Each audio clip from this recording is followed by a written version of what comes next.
McNulty's Book Corral. I'm digging deeper into the comic boxes, and I haven't had this much fun since I put my sister's canary in the microwave. Okay, so this one is really a good example of a collector jumping on the hype bandwagon. And the hype bandwagon is the same thing as gambling. You're gambling for monetary reasons. You think, oh, that's an investment. And a lot of us have done that. There's nothing wrong with doing that if you're right. It's when you're wrong that you end up with this. Okay? John Burns, Man of Steel, 2, 3, 4, 5, 6, 7, alternate cover, 8, 9, 10, 11, 12, and 13. That's an unlucky number. Yeah, right on. And then we have a gimmick that worked, and it was really fun and interesting to read. It was Crisis on Infinite Earths, which unfortunately is being rewritten and rewritten and rewritten and redone and rewritten and turned upside down and rewritten again because DC Comics employs the worst editorial staff and the worst writers you can ever think of who have no shred of originality in anything they type. So they keep doing this over and over and over. This was great. After that, you remember when he died? Of course you do. So do I. Here you go. These are unopened, by the way. Yeah, they're worth about $5 on the aftermarket. But you know what? The truth of the matter is, this series was really good. In the follow-up, where you had the different guys who were taking Superman's role and everything, really a well-done series. Probably the last truly great Superman sequence that I've seen in years was this one in the 90s. I don't know what year it was. It was 93. So it's on the cover. Somebody told me that World's Finest Comics is really good these days. I don't read it, and I don't, but there was a period where I read every issue I could get. I love this period from the late 50s and 60s where there were aliens everywhere. Aliens were everywhere, and they were pretty silly too. Here's another one: The Mystery of the Super Alien Superboy. The imagination's incredible. Fun stuff. Silver Age comics were fun to read. This is one that I really liked this comic as a kid. This is World's Finest number 136. It's the Batman nobody remembered. It was a really interesting story, for a kid to read this type of thing. And then the 60s got more swingy with the great Kurt Swan doing the artwork for the covers and the interiors on a lot of this stuff. And that was kind of a fantastic period too. I don't know about you guys, but I always thought Lois looked great in a bikini. Don't ask. Remember that John Byrne problem I told you about a few minutes ago? Yeah. There's 10 of these. 10. I'm not going to count them. No, I'm not, because it's too much. It's 10. There's 10 of them. I have 10 of these. Sometimes, as a collector, I've done things that make no sense whatsoever. I was drinking the funny juice the day I bought those, because that's just wrong. Neil Adams. 1968. Here's a stack from, the early 90s, 1990. This is from Piranha Press, which was a division of DC at the time. And this was a series that was stunning. This is a great series. Beautiful Stories for Ugly Children by Dan Luapre. I hope I pronounced that right. If not, let me know. And Dan Sweetman. And the very first issue hooked me. A cotton candy autopsy. So what they did here that was so unique, it's basically a short story that's illustrated in each edition. You don't have the traditional sequential art. You have a text with drawings on it. And that ran for 29, 30 issues or something? I'm not sure. It just fantastic material. And, it was mesmerizing. It was mesmerizing. If I could speak English. I'll never forget them. For mature readers at the time, this was groundbreaking. These were really acclaimed at the time they came out. I don't know what happened. I don't know why they don't do this again. This is such a perfect format for writing. Putting together a short story with artwork and like this, and it's just, and it's very literary and it's very unusual, and it kind of cross genre, fantasy, speculative fiction, just bits and pieces of odd characterizations and the people that populate the stories. Diary of a Depressed Tap Dancer. Better than your normal comic book when you have stories that are so well written and illustrated. So I'm really a fan of this series completely. Die, Rainbow, Die, A Story of Hope. Dan Sweetman did the illustrations, and it all just flows together. So it's like getting a short story every month when this was being published. And I don't know, I just thought it was superb. Really great, unusual things out of the minds of these two guys. Where the tarantulas play. Holy shit. Okay. Wow. I'm tired. Okay, I dropped my phone between boxes. All right, so the 80s was a really good decade for comics as well, and this was from Eclipse Comics. This was a series called Tales of Terror, and this was a lot of fun too.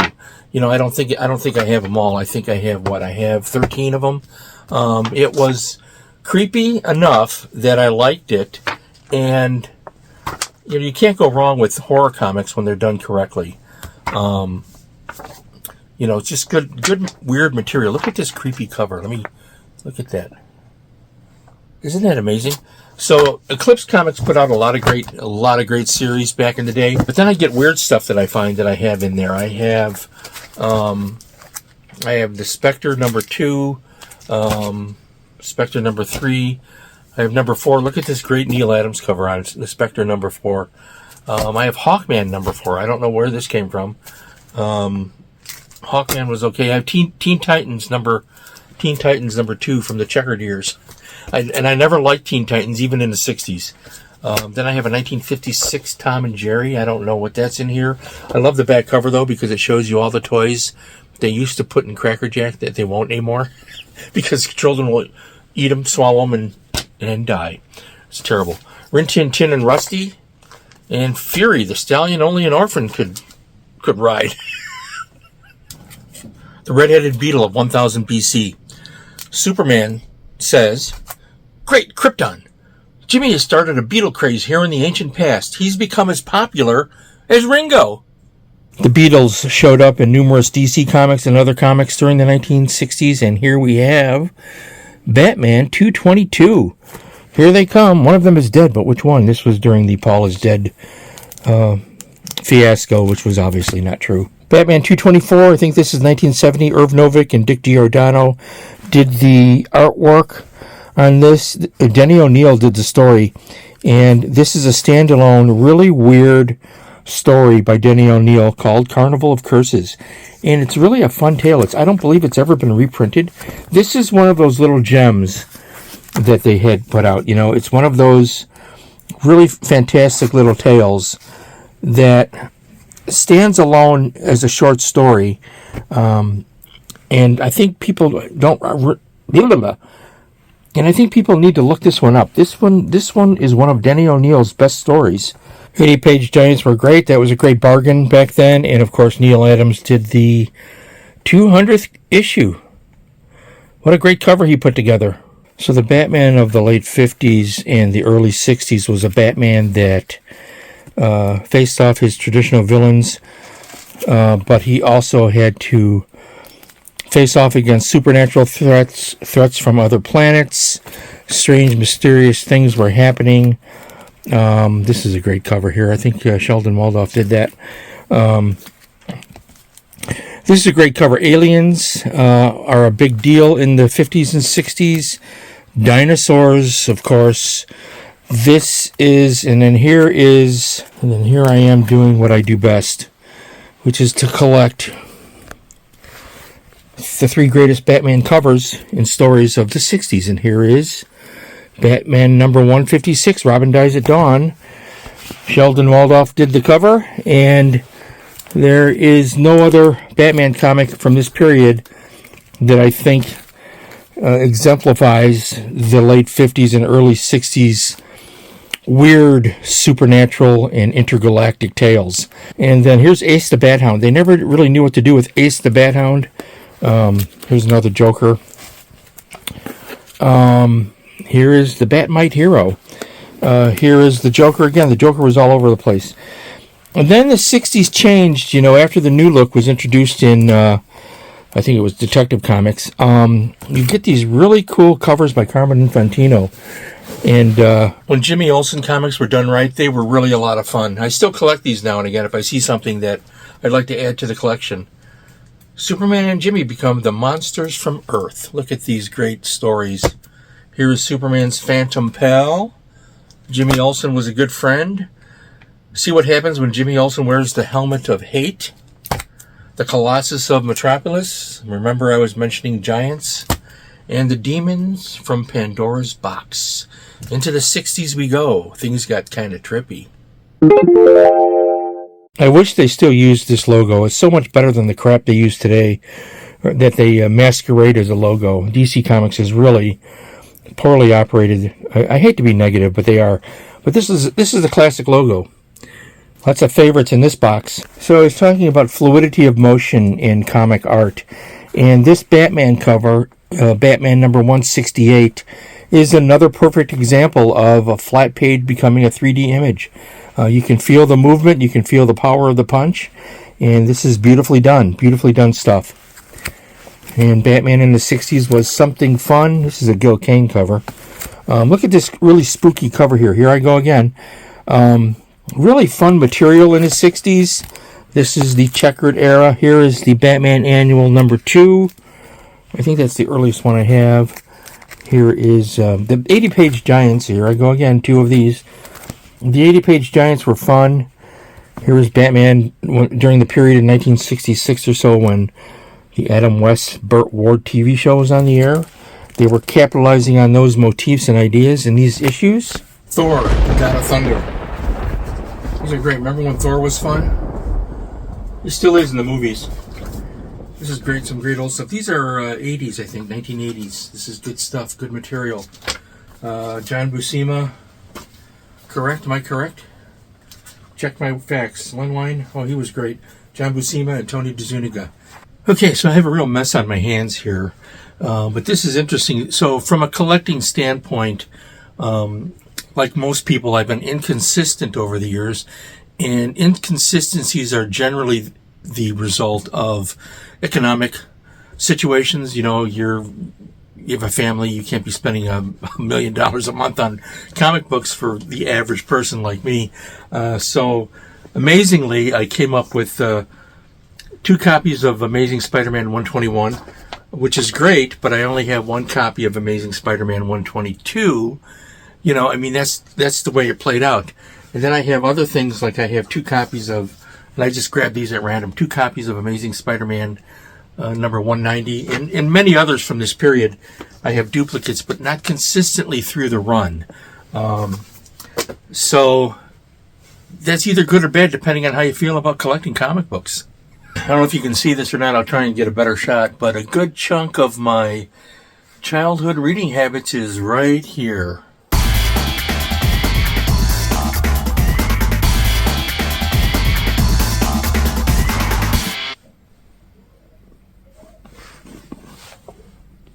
Most Marvel comics in the 1960s got better after they hit the 40th issue, and from then on they got really, really interesting and good. Spider-Man was no exception, although the early ones are great too. I thought really with John Romita as the artist, they really took off. Captain America comics always really relied on primary colors during the 60s and into the 70s. And it was red, white, and blue all the way. It was always a patriotic comic, even after Stan Lee stopped writing it. It should have been.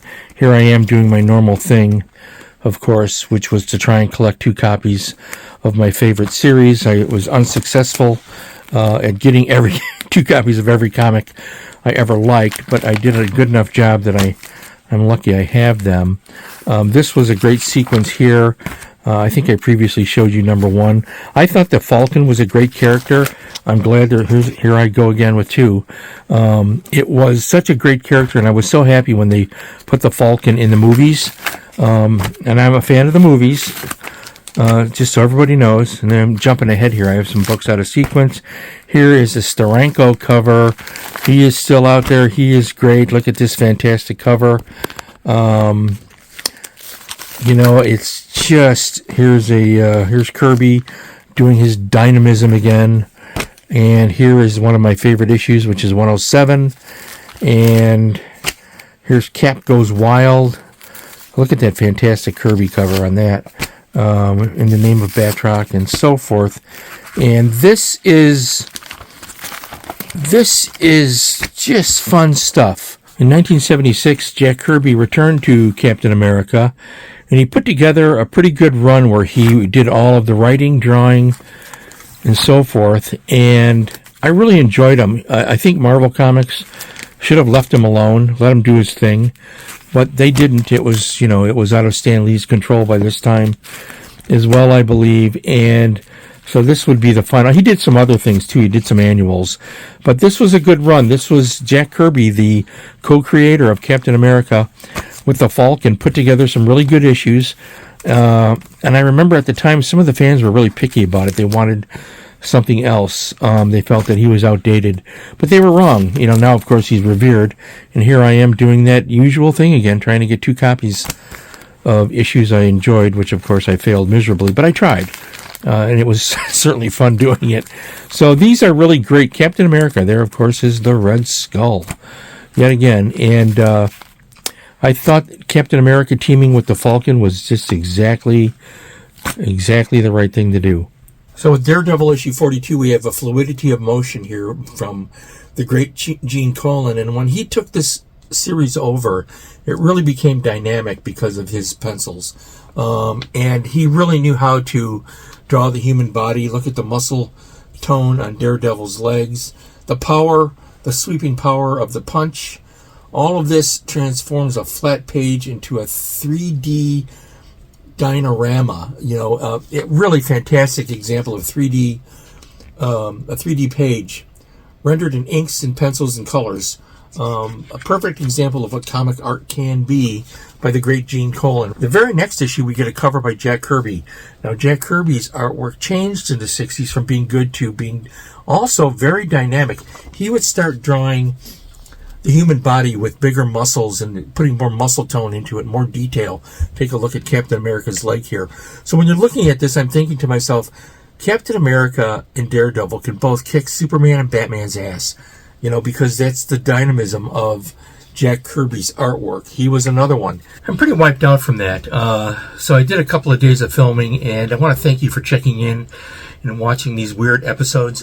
It's clear to me, and probably to you as well, that I'm in over my head with 40 plus boxes of comics. I don't regret it because I enjoyed looking through them again. I have a lot of work to do in the future with this, and I'm nowhere near being done. I have about a third of it organized properly. So there's a lot of work to do. There's stuff I haven't touched yet. I haven't gotten into some boxes. It was fun doing these 3 episodes to pull stuff out and kind of do a quick inventory on where I need to be with it. And revisiting, old friends is always it's always a fun thing to do. But it's not going to get done now till the fall or probably into next year. So we'll see what I do. I'm going to do, like 2 boxes at a time in the fall, and I'll start to reorganize them. I have stuff I don't even have bagged and backed. Not really important stuff, but just stuff that, everything needs to be bagged and backed. And I'll do that, and I'll do the simple stuff first. I'll put the main collections in order, which would be Superman, Batman, Action, Detectives, Spider-Man, Captain America, Daredevil, and whatever else I can think of. That's the bulk of it, really. The Superman collection is the biggest part of it. That dates from from the 40s, but then really my collection takes off from number 100 on, and then from 1959 or 1960, I have a real good sequence of Superman in action, and even Batman and Detective into the 90s, and some in the Millennium too, and some current, but not too much. It was fun. I hope you enjoyed it. The main thing, folks, is if you're going to be a fan or a fanatic, as I've talked about in the past, it's either way is fine, but be respectful to your fellow collectors, and respect yourself too. Care about yourself, what you're doing. Put value in it, not monetary value, but understand the monetary value. And the value that you're going to build for yourself is a personal value. And for your family, if you can encourage children or grandchildren or nieces and nephews to read comic books and help them as a learning tool, there are plenty of reprint materials out there. There are certain books, probably modern comics that I'm unaware of, that might be useful in that endeavor. Most books for children are illustrated, so I think they automatically will understand sequential art. So anyways, here's the last of it.